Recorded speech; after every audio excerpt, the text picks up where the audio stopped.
زندگی کی ٹھوکریں بھی بہت عجیب ہوتی ہیں۔ جب بھی لگتی ہیں حقیقت سے آشنا کر جاتی ہیں۔ یہ ہمیں وہ سچ دکھاتی ہیں جسے ہم دیکھنا نہیں چاہتے۔ ہمیں جو اللہ نے زندگی دی ہے وہ سیکھنے کا نام ہے، بانٹنے کے لیے صرف دولت نہیں ہے۔ ہر وہ چیز جو ہمارے پاس اپنی ضرورت سے زیادہ ہے اسے بانٹنا چاہیے۔ کوئی ہنر ہے، کوئی علم ہے، کوئی قابلیت، کوئی صلاحیت، اور سب سے بڑی بات اپنا وقت اور توجہ۔ افراتفری کے اس دور میں آپ کے چند الفاظ آگ پر تیل یا پھر زخم پر مرہم کا کردار ادا کرتے ہیں۔ آج کل لوگوں کو بہت زیادہ نفسیاتی مسائل کا سامنا ہے۔ ایسے میں آپ کے کچھ اچھے اور مثبت الفاظ لوگوں کو جینے کی امید دے سکتے ہیں۔ آج کل سب سے خوبصورت تحفہ آپ کا وقت، توجہ اور حوصلہ افزائی ہے۔ لوگوں کی حوصلہ افزائی کرنا سیکھیں۔ تنقید کرنے سے آپ کی اپنی ذات منفی اثرات کے نیچے دب کر رہ جائے گی، پھر آپ ہر مثبت چیز اور ہر مثبت بات سے بھی منفی پہلو نکالیں گے۔ آپ اس قدر عادی ہو چکے ہیں کہ آپ کی آنکھ مثبت پہلوؤں کو دیکھنے سے قاصر ہے، کیونکہ منفی سوچ کے حامل شخص کی آنکھ مثبت پہلوؤں کو دیکھنے سے بالکل قاصر ہوتی ہے۔ ایک بات جو یاد رکھنے والی ہے وہ یہ ہے کہ حوصلہ افزائی کرنے والا کوئی عام شخص نہیں ہوتا۔ اس کی عادت اسے لاکھوں لوگوں سے بالکل منفرد کرتی ہے۔ اسی کی وجہ سے معاشرے میں گوہر نایاب پیدا ہوتے ہیں، اسی کی وجہ سے کوہ نور جنم لیتے ہیں، اس کی وجہ سے معاشرے میں سایہ دار اور پھل آور درخت لگتے ہیں۔ جہاں حوصلہ افزائی کرنے والے کی وجہ سے دوسرے لوگ 2 قدم آگے جاتے ہیں، وہیں پر حوصلہ افزائی کرنے والا خود 4 قدم آگے چلا جاتا ہے، اور تنقید کرنے والے کی وجہ سے دوسرے لوگ 1 قدم پیچھے چلے جاتے ہیں، اور تنقید کرنے والا خود 10 قدم پیچھے چلا جاتا ہے۔ اسی لیے ہمیں حوصلہ افزائی کرنے کی عادت اپنانی چاہیے۔ آپ کا رونا، آپ کا اداس ہونا، آپ کی محبت، جذبے اتنے غیر اہم نہیں ہیں کہ ایک انسان کے پیچھے آپ ضائع کر دیں۔ بے شک یہ تکلیف برداشت کرنا بہت مشکل ہوتا ہے، مگر وقت گزرنے کے ساتھ ساتھ تکلیف بھی ختم ہو ہی جاتی ہے، مگر شرط یہ ہے کہ سوچوں پر قابو پایا جائے۔ آپ کی شخصیت جو ہے وہ کوئی گری پڑی چیز نہیں ہے کہ کوئی آپ کو چھوڑے، بھول جائے اور پھر بھی آپ اس کے پیچھے پیچھے چل پڑیں۔ آپ اپنے جذبوں کو پہلے اہمیت دیں، تبھی کوئی دوسرا دے گا۔ لیکن ایسے کمزور بنیں گے تو روتے رہیں گے، پیچھے رہ جائیں گے، بے قدرے ہو جائیں گے۔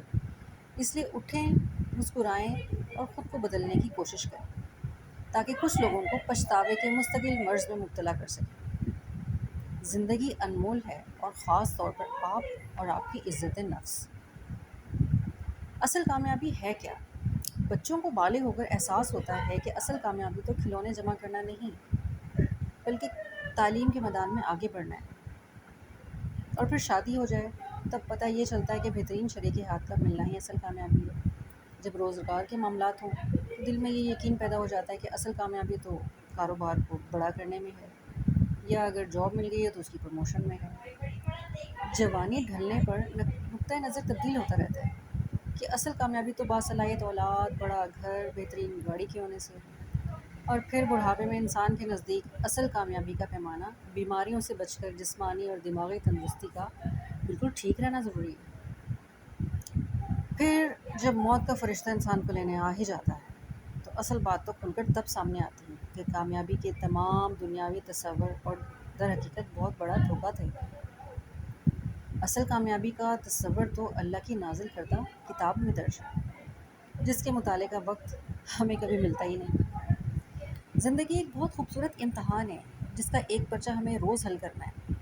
اس پرچے میں خوشیاں بھی ہیں، غم بھی ہیں، محبتیں بھی ہیں، نفرتیں بھی ہیں، بدگمانیاں بھی ہیں، مگر ہمیں اس پرچے کو حل کرنا ہی ہے۔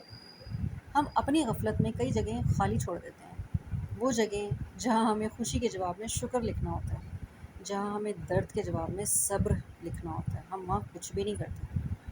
زیادہ غلطی تب ہوتی ہے جب ہم جگہ خالی چھوڑنے کی بجائے اپنی مرضی کے جواب لکھ دیتے ہیں، اور ہمیں یہ احساس بھی نہیں ہوتا، وہی احساس جو ہمارے اندر آہستہ آہستہ ختم ہو رہا ہے۔ ہمیں رشتے توڑتے ہوئے احساس ہونا چاہیے، مگر وہ ہمارے پاس ہے ہی نہیں۔ ہم کسی کو دکھ دیتے ہوئے احساس ہونا چاہیے، کسی کی خوشی کا مان رکھنے کی حس ہونی چاہیے، مگر وہ ہمارے پاس نہیں ہے۔ ہم تو دوسروں کے دامن سے بھی اچھی چیزیں نوچ لیتے ہیں، اور ہمیں اتنا بھی پتہ نہیں چلتا کہ کسی دوسرے کی نعمت ہمارے دامن کو نہیں بھر سکتی۔ ہمارا دامن صرف ہمارے نصیب سے بھر سکتا ہے، جسے ہم خود ہی ضائع کر دیتے ہیں۔ ہمیں اب رک جانا چاہیے۔ زندگی بہت سے پرچے لا رہی ہے، کون جانے کس پرچے میں کیا لکھا ہے۔ اپنے ہر روز کے پرچے کو اچھی طرح حل کرنے کی کوشش کریں، کیونکہ کوئی پرچہ دوبارہ نہیں ملے گا۔ ہماری کی ہوئی کوئی بھی غلطی حل شدہ ماضی کے پرچوں میں سے مٹائی نہیں جا سکے گی۔ ہمیں سنبھل جانا چاہیے، کیونکہ اسی میں ہماری اور ہمارے آس پاس کے انسانوں کی بھلائی ہے۔ دنیا کی رنگ رلیوں میں کھو کر ہم نے اپنے دل کا سکون ہی برباد کر لیا ہے۔ اللہ نے ہمیں دنیا میں کس مقصد سے بھیجا ہے وہ ہم بھول ہی گئے ہیں۔ ہماری سب سے بڑی غلطی یہ ہے کہ ہم اپنے مقصد کو بھلا کر ان چیزوں میں کھو گئے ہیں جن کا کوئی حاصل نہیں، جس کا ہمیں کوئی فائدہ نہیں ہے۔ یہ چیزیں ضروری ضرور ہیں، مگر ایک حد تک۔ کشتی جب تک پانی کے اوپر چل رہی ہے وہ بالکل صحیح ہے، جب پانی کشتی کے اندر آ جاتا ہے تو کشتی کو ڈبو دیتا ہے۔ اسی طریقے سے جب ہم اپنے اندر دنیاوی چیزوں کی محبت کچھ زیادہ ہی اتار لیتے ہیں تو ہماری زندگی بہت تلخ ہو جاتی ہے۔ ہمارا دنیا میں آنے کا مقصد اللہ کو راضی کرنا ہے۔ اس دل میں اللہ کی محبت کو لے کر چلیں اور اسی کو راضی کرنا ہی اصل مقصد ہے۔ اور خود کی قدر کرنا بھی سیکھیں۔ بعض دفعہ ہمیں پتہ ہوتا ہے کہ سامنے والا ہمیں دھوکہ دے رہا ہے، مگر پھر بھی ہم چپ رہتے ہیں، کیونکہ ہم جانتے ہیں کہ ہم اس کے دھوکے کے ساتھ تو جیت سکتے ہیں پر اس کے بنا نہیں۔ مگر زندگی میں کبھی بھی کسی کی ہمدردی میں اپنی ذات کو نہ اگنور کریں، کیونکہ آپ اس کے لیے ایک آپشن کے علاوہ کچھ نہیں ہوتے۔ جب آپ ٹوٹ کے بکھریں گے تو خود کو آپ اکیلے پائیں گے، پھر اپنے آپ کو جوڑتے جوڑتے مزید ٹوٹ جائیں گے۔ خود کی قدر کرنا سیکھیں، ورنہ لوگ آپ کو مٹی میں ملانے میں سیکنڈ بھی نہیں لگائیں گے۔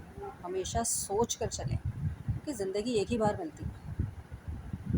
آپ 4 دن منظر سے غائب ہو کر دیکھیں، لوگ آپ کا نام تک بھول جائیں گے۔ انسان ساری زندگی اس دھوکے میں گزار دیتا ہے کہ وہ دوسروں کے لیے اہم ہے، لیکن حقیقت کچھ اور ہی ہے، اور وہ یہ ہے کہ ہمارے ہونے نہ ہونے سے کسی کو کوئی فرق نہیں پڑتا، یہاں تک کہ مر جانے سے بھی کسی کی زندگی پر کوئی فرق نہیں آئے گا۔ دنیا کا نظام اسی طرح چلے گا، سورج اپنے وقت سے نکلے گا، چاند اپنے وقت سے نکلے گا، صبح اسی طرح ہوگی، شام اسی طرح ہوگی۔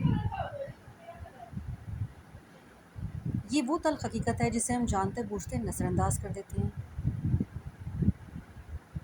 زندگی کبھی کسی کے لیے رکتی نہیں ہے، وقت بھی کسی کے لیے نہیں رکتا، لمحے کبھی پل بھر کو نہیں تھمتے۔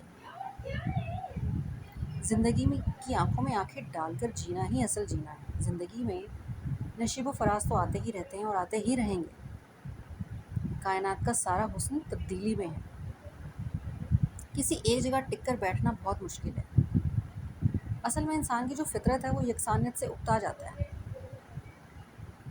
ہم لوگ بھی کتنے عجیب ہیں، زندگی میں آنے والی خوشیوں کا استقبال تو کرتے ہیں، مگر ہم چاہتے ہیں کہ ہمیں غم اور دکھ کبھی نہ ملے، ہم اس سے بھاگ جائیں۔ ہم یہ کیوں نہیں سوچتے کہ جس پروردگار نے ہمیں زندگی میں اتنی خوشیاں دی ہیں وہ غم کی راتوں کو بھی ختم کر ہی دے گا، پھر سے خوشیاں آئیں گی۔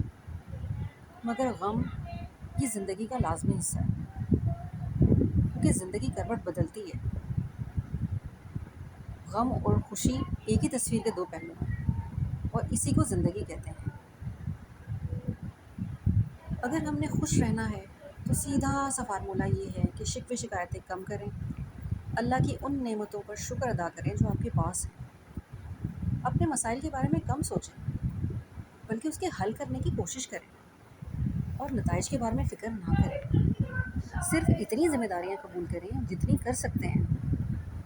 اپنے لیے بھی وقت نکالیں، اللہ تعالیٰ سے باتیں کریں، اپنے آس پاس کے لوگوں اور گھر والوں کو خوش رکھنے کی کوشش کریں، اس سے آپ کو بھی خوشی ملے گی۔